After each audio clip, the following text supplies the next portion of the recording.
Bismillahirrahmanirrahim. Ukhayyikum bitahiyatal Islam, tahiyatal ahlal iman. Assalamualaikum warahmatullahi wabarakatuh. Alhamdulillahilladzi arsala rasulahu bil huda wa dinil haqq liyudhhirahu 'alad dini kullih walau karihal kafirun walau karihal musyrikun walau karihal fasikun walau karihal mujrimun. Asyhadu an la ilaha illallah wahdahu la syarikalah wa asyhadu anna Muhammadan abduhu wa rasuluhu la nabiyya ba'dah, amma ba'd. Wa ya ayyuhal hadirun ma'asyiral muslimin, Bapak Ibu ingkang minulya, monggo sami kita ngaturaken syukur dumateng Allah Azza wa Jalla. Alhamdulillah sampun maringi wekdal dumateng kita sedanten sehingga kita saged thalabul ilmi kanthi kahanan sehat walafiat. Salawat dan salam taslim mugi kunjuk dumateng Kanjeng Nabi Muhammad sallallahu alaihi wasallam. Mugi-mugi kita angsal syafaatipun min yaumi hadza ila yaumil qiyamah insyaallah. Bapak Ibu yang berbahagia dan dirahmati Allah Subhanahu wa taala, kita lanjutkan lagi, yaitu adalah peristiwa yang merupakan huru-hara daripada hari kiamat. Dalam hadis itu disebutkan iqtarobatis sa'ah, akan dekat hari kiamat. Iqtarobatis sa'ah. Lam yasdad minad dunya ila hirsan. Tidaklah mereka itu cinta, ya, dekat dengan dunia kecuali mereka itu mempunyai sifat hirsan. Hirsun itu apa? Ya, hirsun itu adalah mempunyai sifat ambisi yang berlebihan. Walam yasdad minallahi ila bu'dan. Kalau mereka dekat dengan dunia, maka akan semakin jauh dengan Allah Subhanahu wa taala. Karena itu pada sore hari ini kita akan membahas tentang ketomaan dan keserakahan manusia yang berkaitan dengan mereka itu dengan hubbud dunia, yaitu cinta pada dunia yang terlalu berlebihan. Dalam hadis yang lain dikatakan dari Ka'ab ibn Malik, ya, pernah mendengar dari Rasulullah Shallallahu Alaihi Wasallam, ma dibani jai'ani ursila ilal ghanam bi afsadalaha min khirsil mar'i ala mali wa sarafi lidinihi. Madi bani, tidaklah dua serigala, jai'ani, yang dua-duanya itu ganas, siap untuk menerkam, ya, kepada, ya, domba tadi. Ursila fil ghanam, kemudian dikirimkan kepada ghanam. Ghanam itu adalah, ya, kambing atau domba tadi. Pasti akan dicapik-capik, ya, karena kelaparan. Tapi ada yang lebih absat, ada yang lebih dahsyat, ada yang lebih merusak. Apa yang merusak tadi? Yaitu adalah min khirsil mar'i, yaitu ambisi seseorang alal mali wassarabi, berkaitan dengan keinginan terhadap harta dan kehormatan, harta dan kedudukan, lidinihi, yang akan merusak agamanya. Jadi yang merusak agama itu apa? Khirsun, yaitu ambisi. Alal mali wassarabi, yaitu adalah ambisi yang berlebihan atas harta dan kehormatan. Sehingga kadang-kadang kalau mereka itu memburu harta, 10.000 bisa bacokan, Pak. Iya, namanya.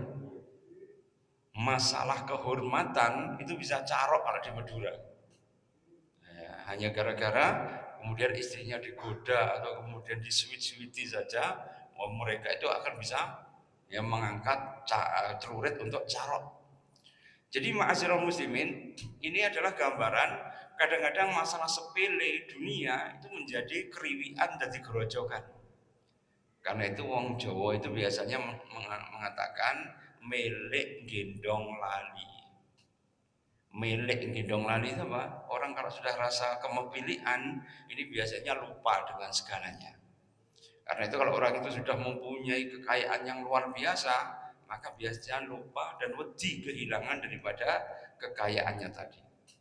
Loh kok jenengan nggak wedi, kemudian jenengan nggak punya apa-apa. Kalau jenengan nggak punya apa-apa, apa sih dibedeni kan? Ya, jenengan ibadah ya biasa saja, ya. Karena apa? Jenengan husnudzan dengan Allah Subhanahu wa taala. Karena itu ma'asyiral muslimin, dulu itu zaman Nabi Hud itu ada raja yang namanya Syaddad. Di mana Syaddad ini mempunyai jiwa penentangan yang luar biasa pada Nabi Hud. Karena itu ketika Nabi Hud mengabarkan surga, maka dia mengatakan, "Hai Hud." Ya karena dia masih saudaranya Nabi Hud ya. Ya karena semuanya waktu itu keturunannya masih sedikit. Ya, aku mempunyai kekuatan bisa menciptakan surga. Maka dia membuat miniatur surga. Jadi seluruh putri yang cantik dari seluruh dunia dikumpulkan, dimasukkan ke situ semua. Kemudian dia membuat bangunannya itu semua dari emas, perak, permata, berlian, dan mutu manikam yang luar biasa. Bahkan kemudian ya permadaninya itu dari sulaman emas ya, dan dari sulaman berbagai macam mutiara. Sehingga gambaran surga yang digambarkan oleh Nabi Hud itu semua ya dimanifestasikan dia itu di dalam miniatur surganya tadi. Kemudian dia mengundang tamu dari berbagai macam negara untuk peresmian. Maka ketika dia ingin meresmikan ya surga buatannya tadi, maka Allah kemudian mengirimkan wa arsalna ala adin, yaitu rihin, dikirimkan kepada umatnya Nabi Hud, yaitu adalah rih, angin ya yang terus menerus ya 7 hari 8 malam yang membuat mereka itu seperti kurma lapuk yang bertumbangan, sama seperti kayu gelondongan yang dari Tapanuli kemarin. Ini kemudian ya hancur semua ya, surga buatan daripada Syaddad ini. Karena itu kemudian ma'asyiral muslimin, ketika orang itu sombong, maka Allah itu berfirman dalam hadis qudsi, fa innal kibriya, sesungguhnya kesombongan itu adalah ridai. Ridai itu apa? Selendangku. Jadi selendang Allah jangan dipakai, karena kesombongan itu hanya milik Allah Subhanahu wa taala. Wal adomata, sedangkan adomah keagungan ya izari, itu sarungku. Jadi selendangnya itu kesombongan, ya kemudian apa itu azamah atau keagungan itu merupakan sarung dari Allah Subhanahu wa taala. Wa man tanazai, barang siapa yang menyaingiku, sungguh aku akan menghancurkannya. Jadi ma'asyiral muslimin, maka seorang yang sombong pasti akan dijatuhkan oleh Allah Subhanahu wa taala. Ini ketika pembuat kapal Titanic itu mengatakan ini adalah kapal yang tidak akan pernah ditenggelamkan oleh lautan apapun. Baru satu pelayaran kesenggol gunung es, tenggelam dia. Kemudian British itu menciptakan lagi yang serupa dengan Titanic. Yang konon kabarnya dibanggakan ini adalah kapal yang luar biasa, yang merupakan generasi 2 ya setelah Titanic. Tapi dan itu kemudian kru yang selamat dari Titanic itu menjadi krunya kapal ini. Dan ketika kemudian berlayar pertama juga sama, tiba-tiba ya terbelah dan tenggelamnya lebih cepat daripada Titanic. Titanic kan butuh 2 jam ya untuk tenggelam. Ini cuma berapa menit saja langsung tenggelam. Artinya apa ma'asyiral muslimin? Kadang-kadang orang berbangga dengan sesuatu, ini akan dilehni oleh Allah Subhanahu wa taala, karena dunia itu ya cuma ya fana saja. Kullu man 'alaiha fanin. Semua yang ada di dunia itu adalah fana. Ya karena itu ketika kemudian dunia ini fana, maka gampang kecewanya. Karena itu kalau jenengan mengharapkan dunia itu siap-siap untuk kecewa. Tapi kalau mengharapkan akhirat, pasti jenengan akan mendapatkan kebahagiaan. Qad aflaha, sungguh beruntung, man aslama, barang siapa yang berislam. Barang siapa yang berislam itu sungguh beruntung. Qad aflaha wa rizquhu kafafan. Sedangkan rezekinya itu dicukupkan oleh Allah Subhanahu wa taala wa qana'athu bima atahu, dan kemudian dia itu qanaah dengan apa yang diberikan oleh Allah Subhanahu wa taala. Sudah cukup mendapatkan falah. Sudah cukup mendapatkan kemenangan atau kesuksesan di dunia sampai di akhirat. Ya, karena itu ikhwan fillah azakumullah wa iyyakum, maka keserakan ini sangat berbahaya sekali. Karena hubud dunia itu membuat mereka itu berpaling niatnya menjadi tidak ikhlas. Jadi agama ini itu dibangun atas dasar tauhidullah. Tauhid itu apa? Ifradullah bil ibadah, yaitu adalah mengifradkan atau mentauhidkan atau menyembah Allah dalam rangka untuk menjadi abd atau menjadi hamba Allah Subhanahu wa taala.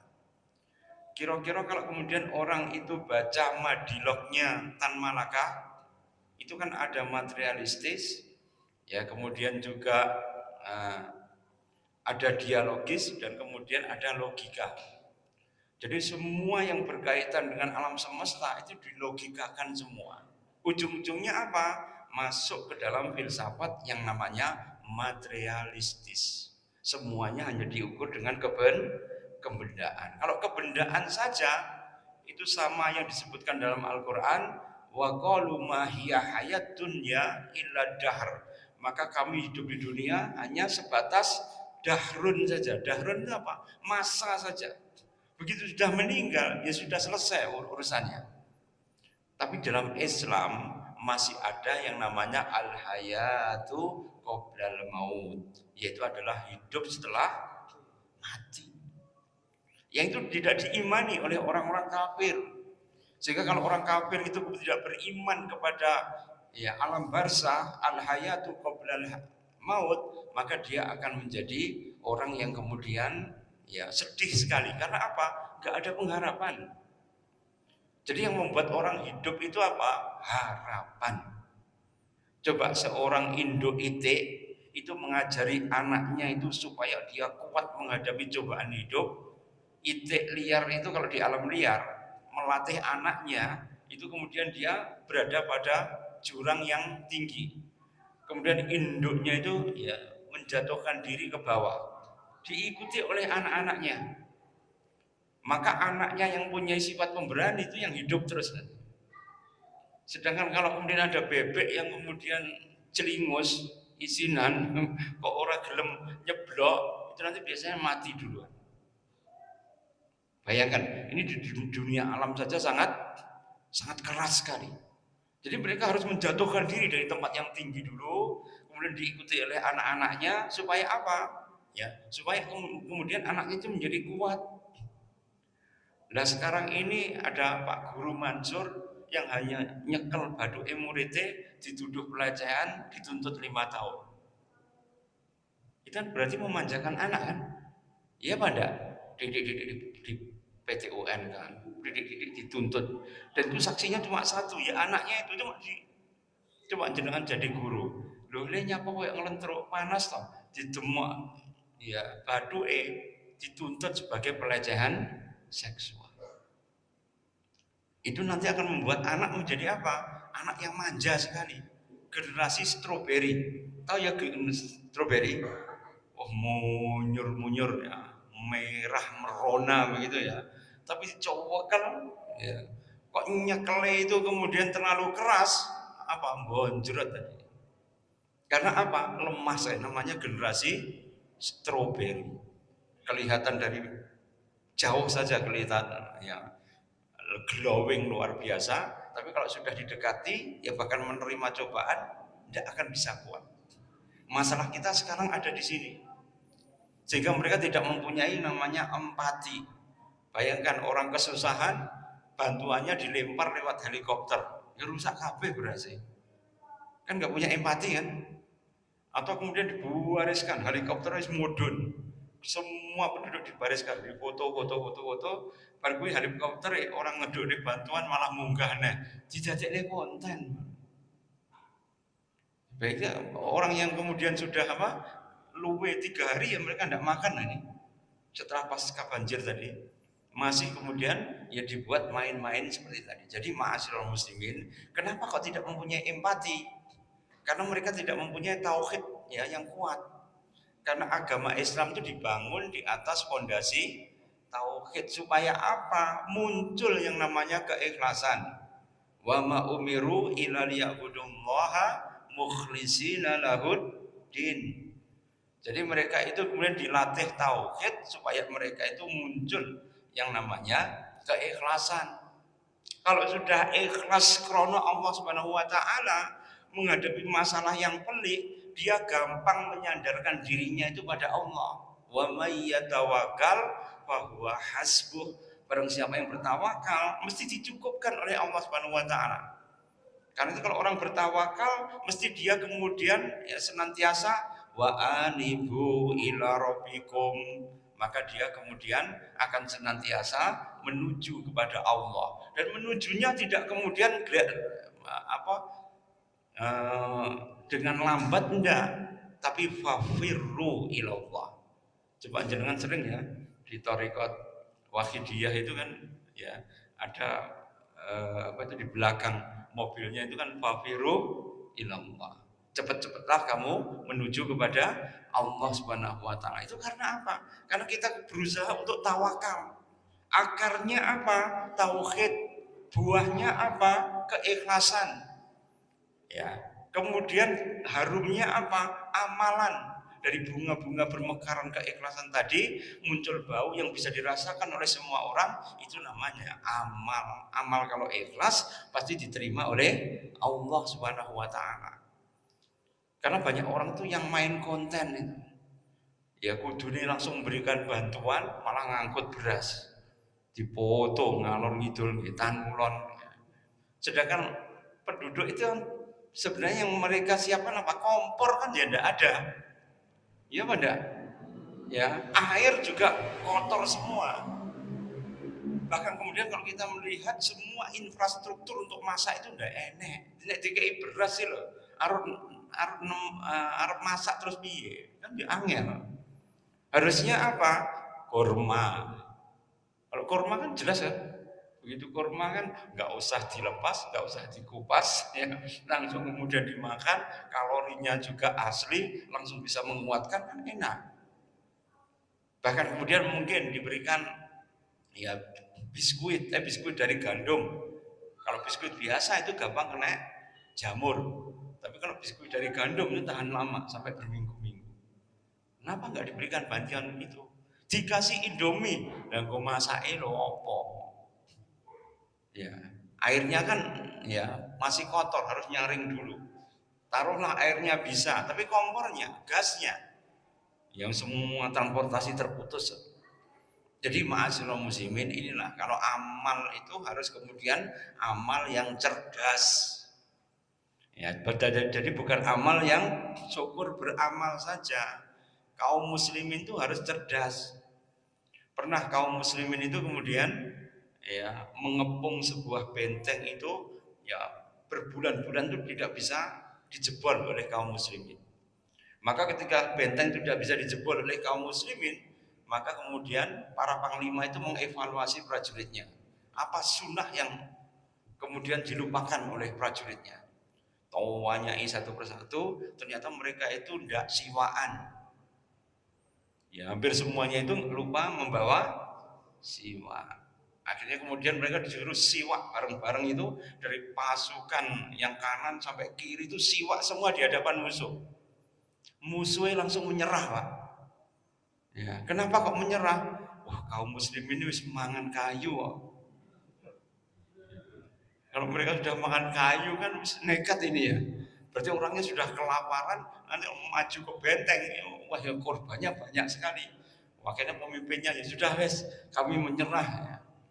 Kaum muslimin cuma bingung karena sudah mengepung itu hampir 30 hari, gak bisa jebol bentengnya. Cuma melihat kaum muslimin itu siwaan tok saja, langsung bentengnya dibuka. Nun sewu Pak, mboten siwas perang mawon nggih.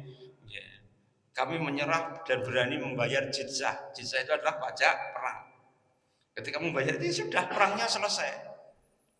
Jadi ma'asyiral muslimin, ini kadang-kadang pertolongan Allah itu di luar nalar kita. Karena apa? Kita melakukan sunnah Rasul. Karena itu dasar yang kedua supaya amalan kita itu sah di hadapan Allah Subhanahu wa taala, maka kita harus mutaba'ah li Rasulillah.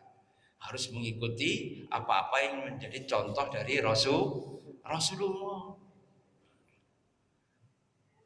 Abdullah bin Umar, anaknya Umar bin Khattab, beliau itu kalau kemudian melakukan sesuatu itu pasti persis dengan Rasulullah. Rasulullah datang ke Madinah, kemudian mengikatkan ontanya. Setelah itu berputar satu kali mengelilingi ya tempat pengikatan onta tadi. Kemudian masuk ke masjid.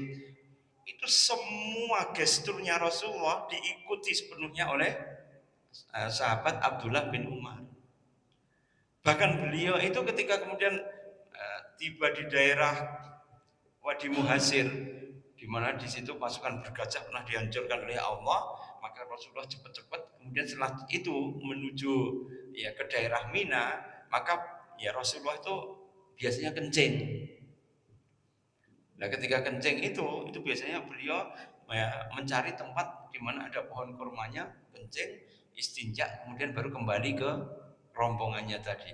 Itu pun ditiru oleh Abdullah bin Umar. Keblet ora keblet kok itu kokono ya kudu pipis.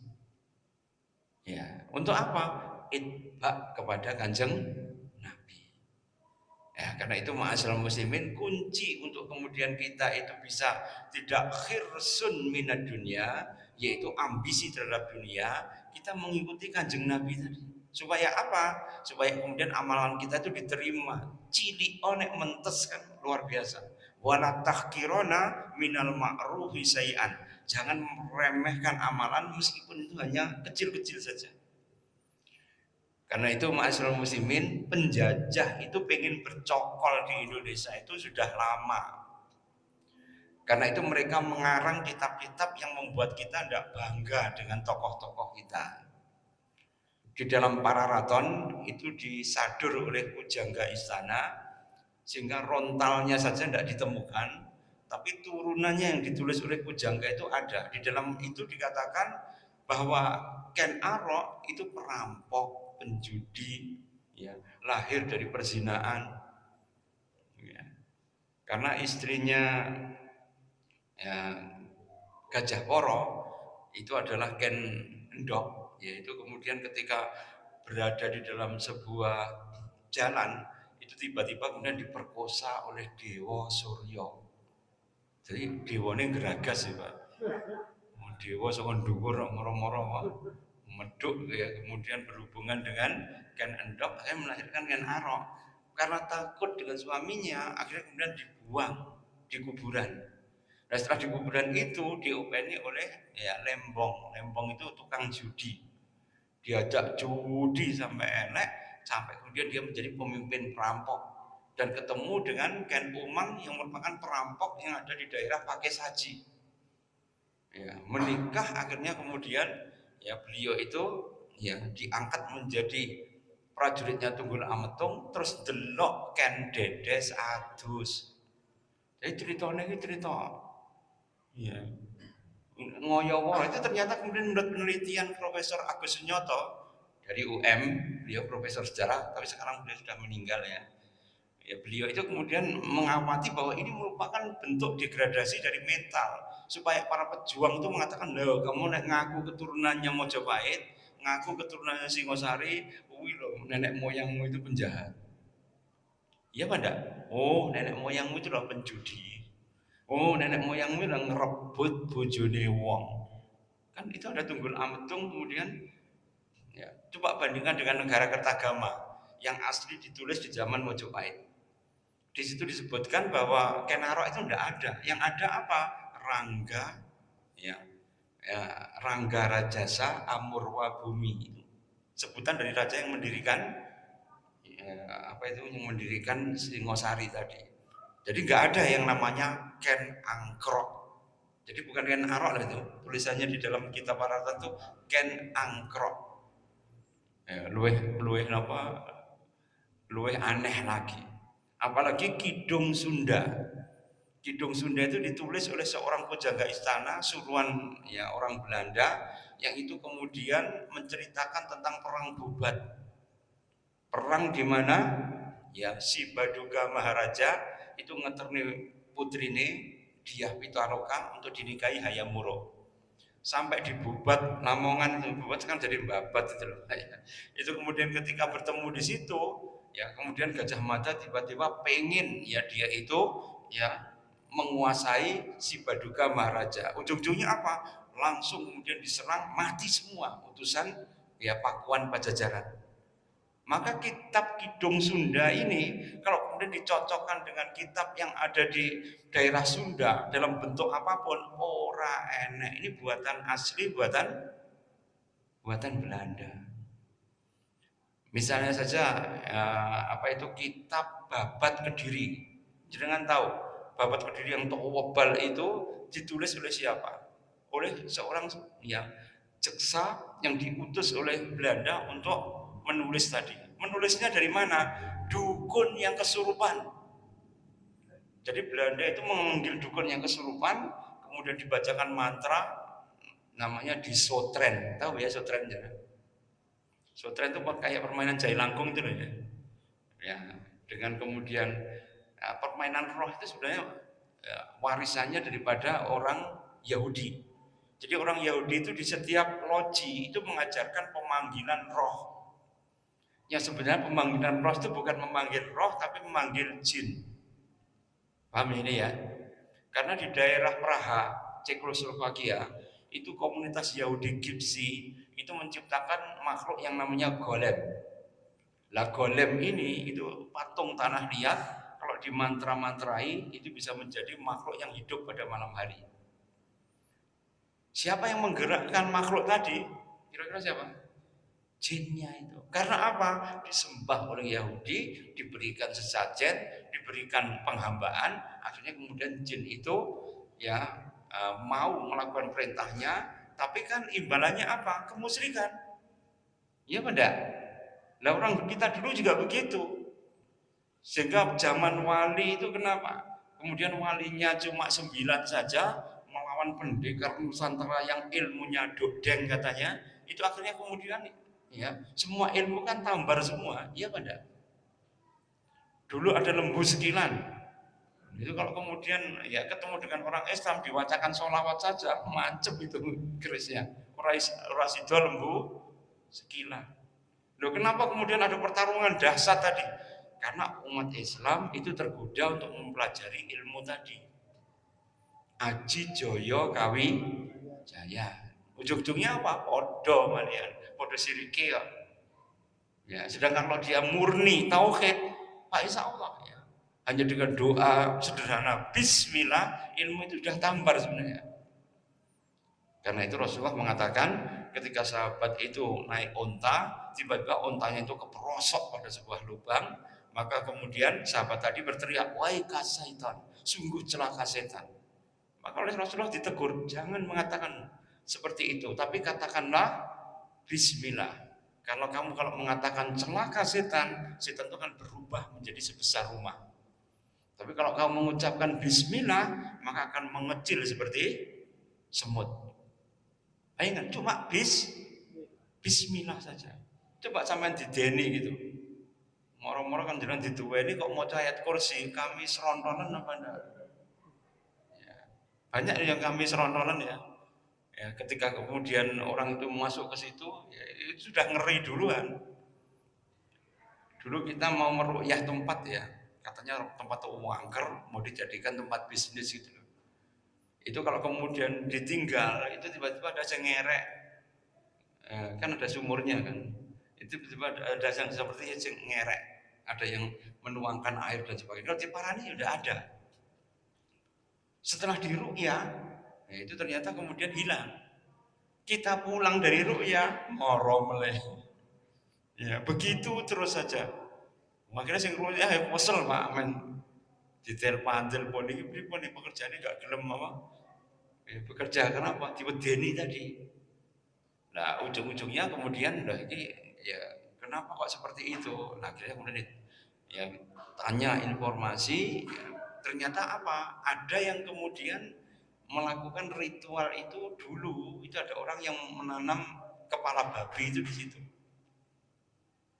Ya, akhirnya kemudian ya kepala babi itu dongkeli, kemudian dibuang, baru kemudian ya ontran-ontran itu kemudian sudah tidak ada lagi. Ini karena apa? Itu tadi pemujaan tadi.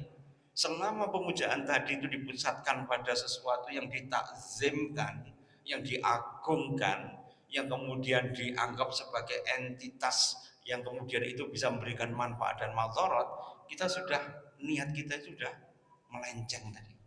Dari tauhid menjadi syirik.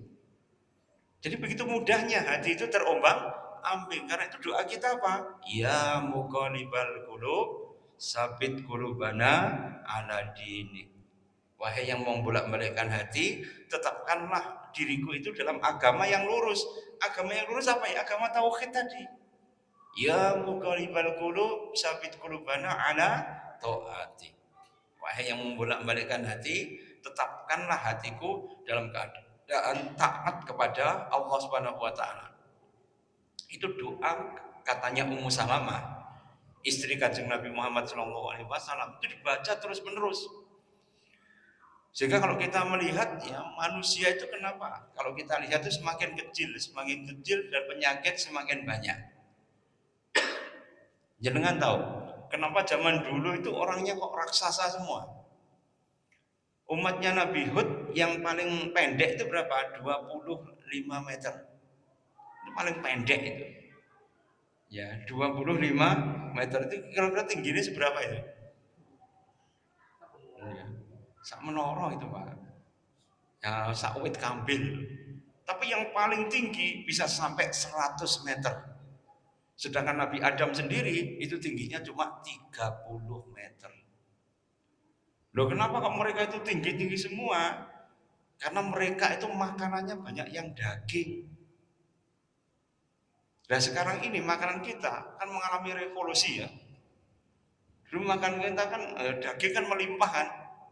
Sehingga kalau orang itu kemudian makan, makanannya bergizi. Sekarang ini setelah era Rockefeller dengan menggunakan pertanian modern, revolusi industri, semua diarahkan kepada beras, kepada gandum, kepada biji-bijian dan sebagainya. Ujung-ujungnya apa? Maka kemudian yang terjadi, manusia itu menjadi semakin kecil. Terjadi rekayasa genetika, makanan itu menjadi makanan olahan, ujung-ujungnya apa? Penyakit kanker merajalela. Iya Banda?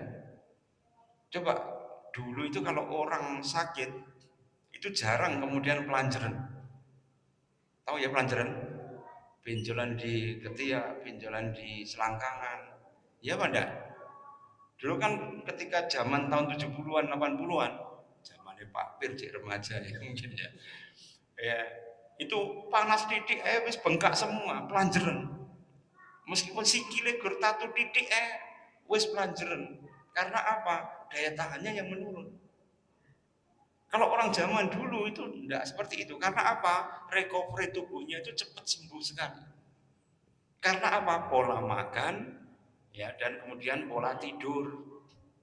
Jadi orang zaman dulu itu tuh tidurnya itu masak, itu benar-benar tidur yang ya, tidur yang namanya tidur yang itminan. Itminan itu apa? Yang tenang. Sehingga ketika kemudian dia bangun itu sudah segar kembali.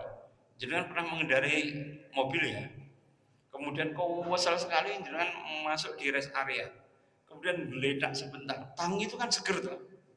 Bayangkan kalau jenengan itu setelah duhur turu sampai setengah papat.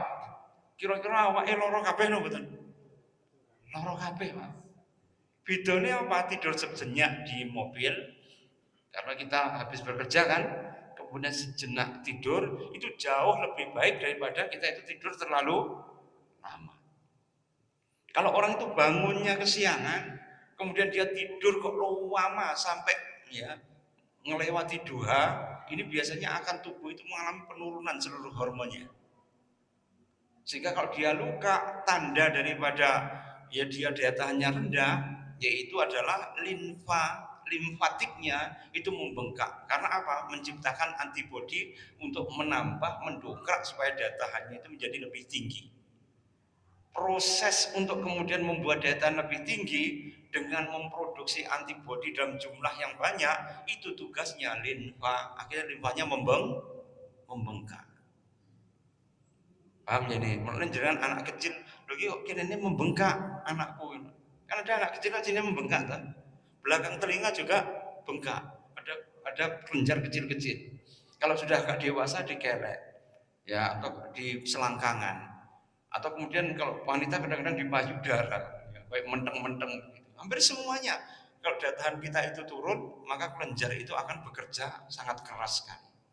Karena apa ma'asyiral muslimin? Yang membuat orang itu menjadi semakin daya tahannya rendah itu karena apa? Ya, karena RWT mikire ruwet.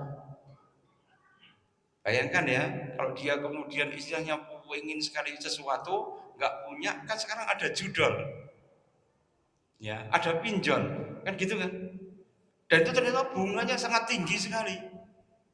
Sehingga kalau kemudian dia terjebak terus menerus, ujung-ujungnya apa? Akhirnya kemudian dia didatangi debt collector nanti.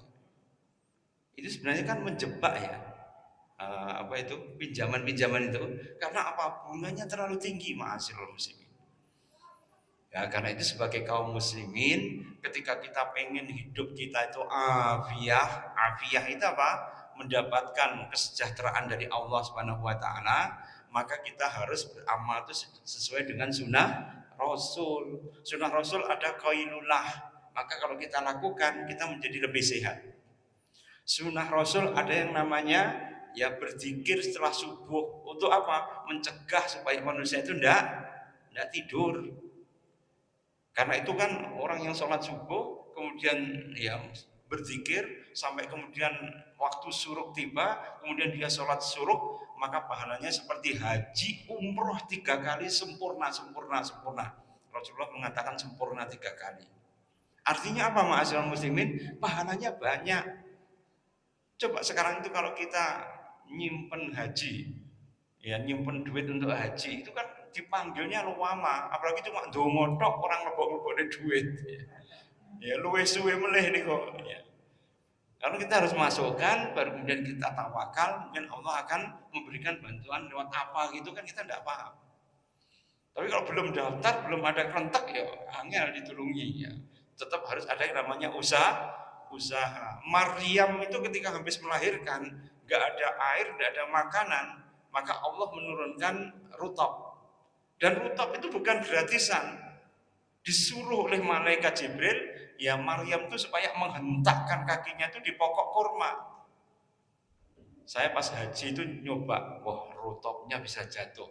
Wong Maryam cah wedok umur 13 tahun, ya baru melahirkan, jejak pokok kurma saja, kemudian rutabnya bisa jatuh semua. Saya kan mengunjungi kebun ya kurma itu di Madinah itu. Di mana situ kan rutabnya gembel semua. Mbok menawa ya jeblok tak saduk sak kayange ya ora jeblok. Tapi kenapa di Quran itu kemudian ya Maryam disuruh untuk jejak tadi? Itu apa? Sebagai bentuk ikhtiar. Jadi ada usaha gitu lah. Meskipun itu usaha itu kelihatannya hil yang mustahil kalau menurut Asmuni ya. Sesuatu yang hil yang mustahil, tapi kemudian ternyata ketika dijejak oleh Maryam itu jatuh warutoban jania, maka rutok itu jatuh mendekati dia, dimakan akhirnya menguatkan kandungannya, darahnya berhenti, kemudian dia bisa menyusui Isa dan umurnya saat itu masih 13 tahun. Ya, bayangkan 13 tahun melahirkan sendiri orang enek bidane.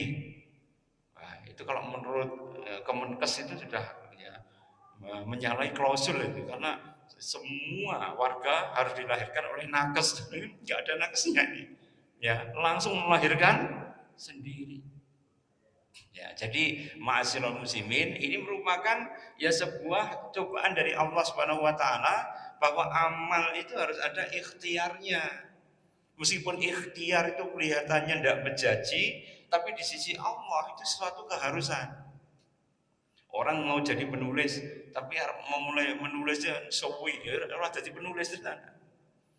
Orang pengen kemudian menjadi orang yang sukses, tapi tidak pernah belajar sama sekali, ya sulit. Jadi orang yang sukses itu apa? Mencoba gagal, mencoba gagal, mencoba gagal. Terus seperti itu sampai ila yaumil qiyamah. Kolonel Sanders itu yang menciptakan Kentucky Fried Chicken itu Pak. Dia itu sudah menawarkan masakannya ya dari umur muda sampai usia 65. Oh, renek sing gambres. Baru usia 65 tahun dia mau pensiun, dia kemudian meracik-meracik sendiri, kemudian ditawarkan ke tetangga, ternyata enak. Sehingga akhirnya dia membuat ya sebuah rumah makan, ternyata kemudian banyak ya animo dari masyarakat. Ini yang injury time, menjelang pensiun. Tapi kemudian membuat ya Kentucky Fried Chicken kemudian melambung tinggi. Ini ya kakek-kakek yang usianya 65 tahun, Colonel Sanders. Baru sukses ketika umurnya 65 tahun. Jadi banyak orang yang kadang-kadang sukses itu lama Pak. Ya. Coba Nabi Ibrahim berdoa untuk mendapatkan Ismail itu dongane 70 tahun. Kira-kira enggak mboten jenengan. Ya. Dongo punya anak tapi ya lama sekali.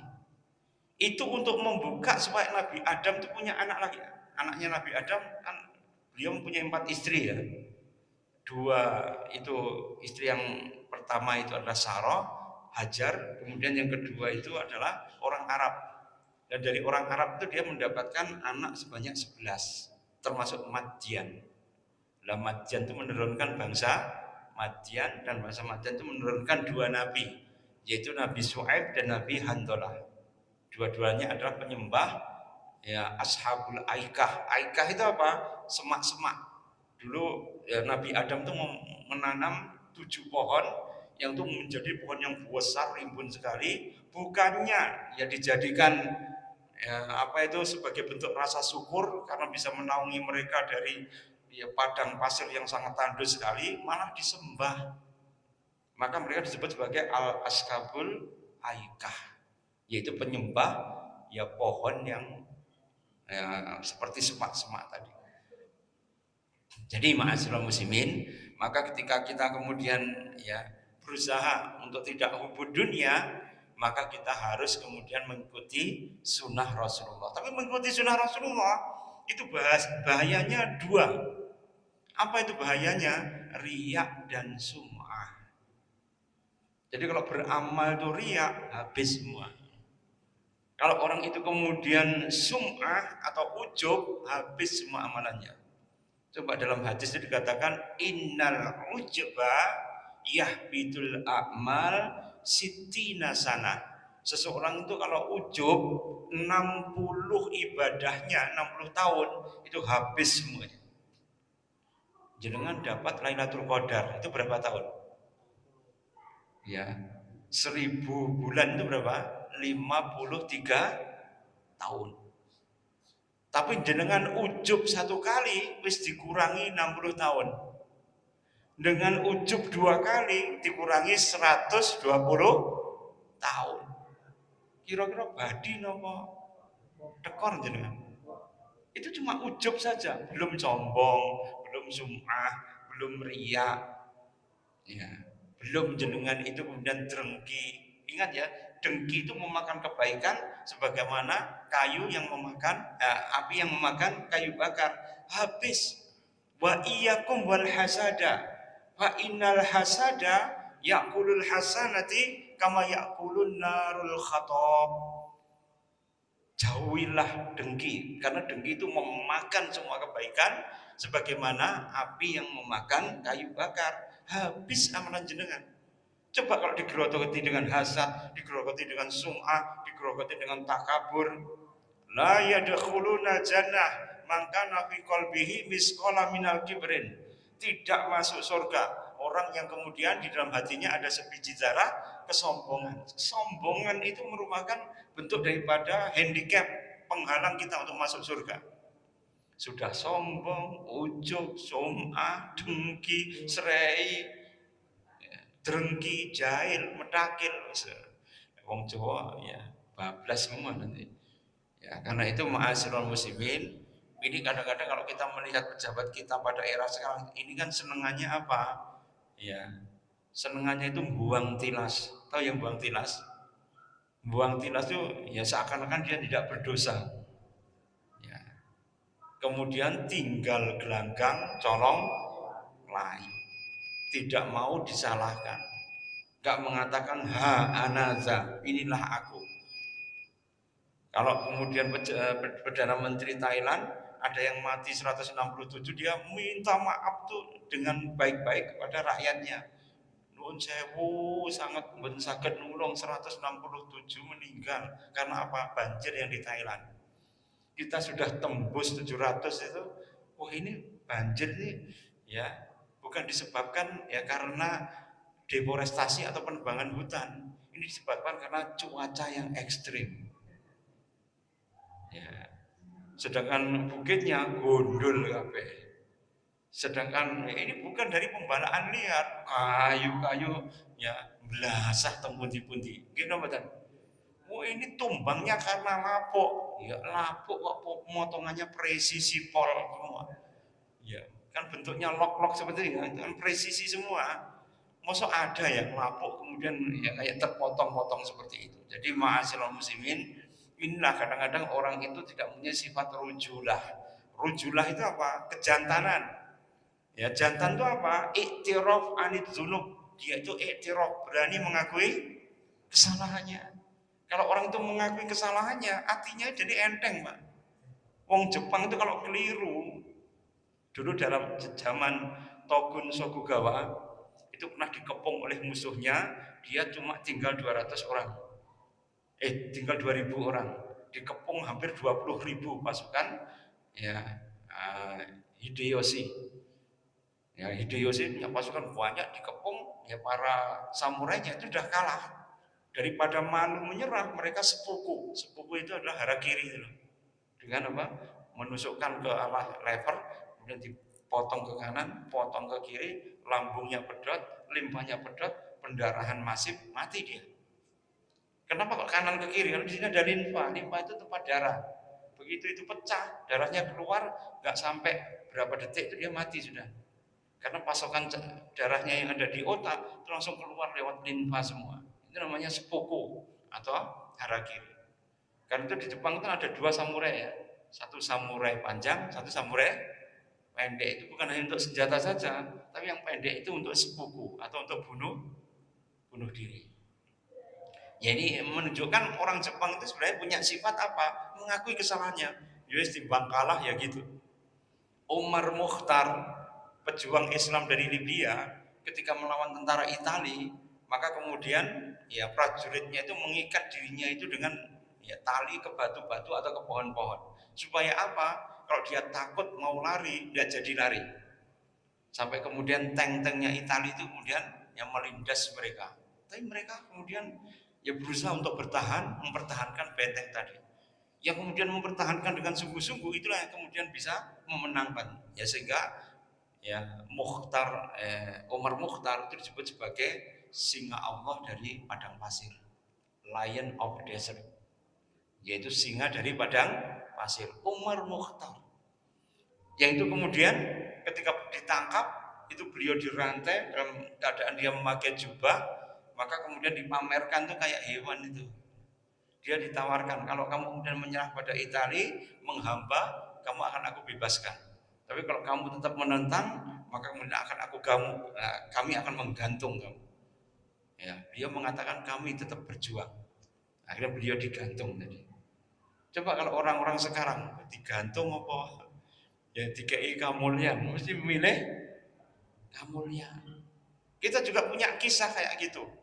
Di Rawagede itu ada pejuang itu yang merepotkan Belanda, namanya Kapten Lukas Kustaryo. Beliau itu ya seorang pejuang kelahiran Magetan, tapi menjadi pemimpin yang ada di daerah Rawagede itu. Ketika itu dia hampir setiap sabotase pasukannya mesti menghasilkan kerugian yang luar biasa pada Belanda. Belanda ini nosu akhirnya. 9 Desember 1947, maka kemudian tentara Belanda itu mendatangi kampung Rawagede tadi. Ketika kemudian penduduknya nggak mau mengaku, sebenarnya Lukas itu sembunyi di situ juga. Tapi penduduknya nggak mau memberitahu keberadaan si Kustaryo tadi. Akhirnya ya hampir 431 orang dikumpulkan semua dieksekusi Belanda. Yang tahun 2010 kemarin Belanda memberikan kompensasi, tapi setelah tahun kejadiannya 47 baru diberikan kompensasi 2010-an tadi. Itu pejuang di rawa gede, nggak mau membocorkan, nggak mau berkhianat. Ujung-ujungnya apa? Ditembak oleh Belanda. Dan Pak Kustaryo itu hidup sampai usia sepuh ya. Tidak pernah tertangkap oleh Belanda. Itu kehebatan daripada para pejuang kita. Yang mereka itu ya berusaha untuk memberikan kerugian yang luar biasa pada Belanda. Rakyatnya pun juga setia kepada pahlawannya. Nah kira-kira kalau sekarang menjadi pertanyaan terakhir, rakyat sekarang kalau melihat pemimpinnya seperti itu bisa setia atau bukan? Ya, kalau Pak Kustaryo tadi kan diberikan loyalitas yang tanpa batas kan, sampai mereka berani untuk menghadapi kematian di regu tembaknya Belanda.